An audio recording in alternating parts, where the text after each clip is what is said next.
this defense, and what do you think that he can bring as far as just not only that, but also just an infusion, making sure that the turnover battle can once again be in your favor? Well, I think that, obviously he's a very productive player in his 2 years here at South Carolina. Really, you see a lot of people offensively have really attacked our edges defensively, in my opinion, in the run game. He adds another dimension to us as far as a pass rusher is concerned. But probably, I would say more than anything, from a leadership standpoint and a presence standpoint, a guy that's got a lot of respect in the locker room. He's one of 3 players in school history that have been voted a team captain in their true sophomore year. So it says a lot about the respect that DJ has in the locker room and the type young man he is. When he's on the practice field, the way he practices, the way he goes about his business, he helps our football team improve and get better. Go way in the back, Mike. Well, what were the conversations when he dropped footballs the first half of the season?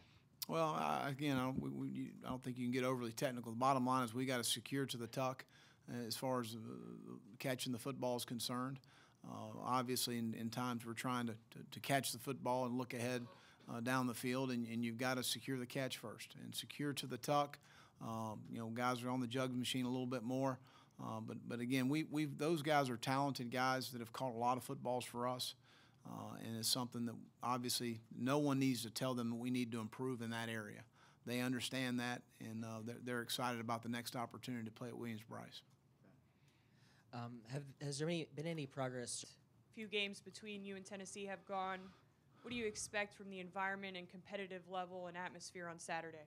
Well, they've always been closely contested games in our first 2 seasons. There's no doubt it'll be a great environment here at Williams-Brice on Saturday night. I don't know who's keeping the clock on the field. They got about 12 plays in 3 seconds last year, but that was unusual. Go ahead. Well, Jake said he Has to make in the second half of the season.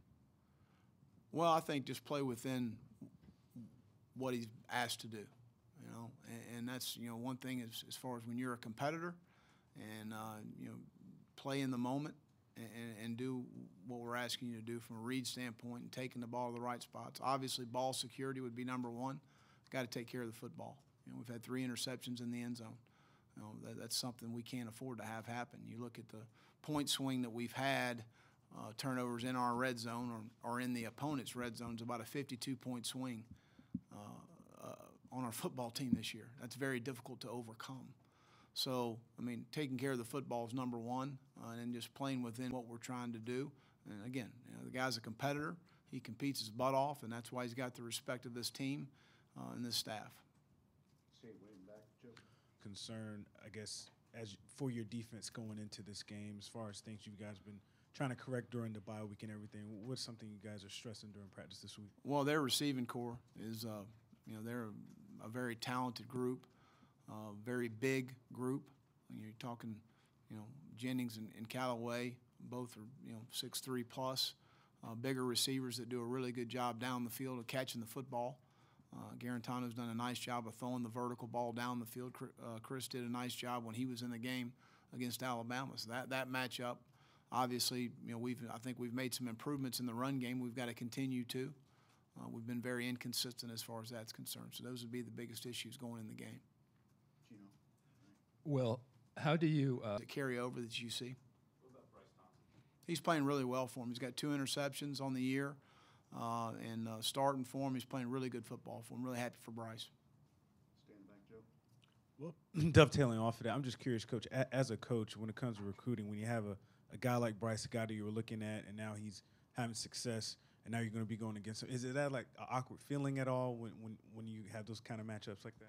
No, I'm happy for Bryce. He did an outstanding job here in Columbia at Dutch Ford High School, and he's having a great start to his career at Tennessee. I'm really happy for him.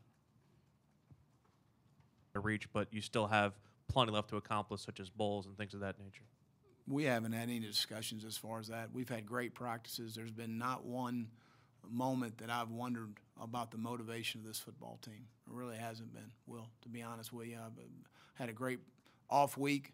You're always concerned in an off week. Where's the focus? We don't have a game at the end of the week. What is the motivation? We put pretty strict guidelines on what we needed to do to improve our football team, and they embraced that and took that and ran with it. You're always concerned when you give them 48 hours off, and they come back there on Sunday, and we had an outstanding practice Sunday night, which was a very physical Tuesday-like practice.